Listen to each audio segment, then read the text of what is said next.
Okay, let's go over what you need to know for tomorrow. S&P futures are up, Dow Jones futures are up, Nasdaq futures are up, and Russell 2000 futures are up.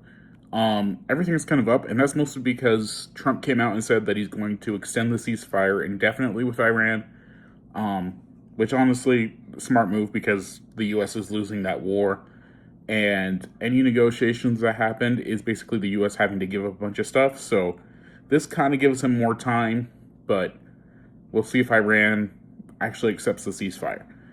Um, but the big interesting thing, though, is 10-year treasuries, they didn't have a decline. They're down a little bit, but not by very much at all. And that's kind of worrying because that means the treasury market isn't buying this whole Iran ceasefire thing yet. So what do they know that we don't?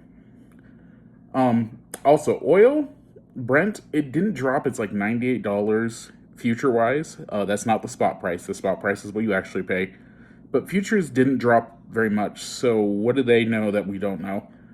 The market is very overreactive, but bonds and oil tend to be a little bit more even keeled. But yeah, that's the big news that I'm watching though is the ceasefire.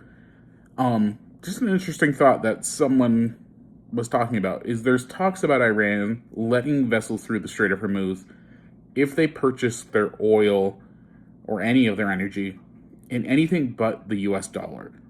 And if you know anything about the petrodollar, that could be a disaster for the US economy. But it sounds like that's Iran's nuclear option and they're thinking about it. So that's what you need to know for tomorrow.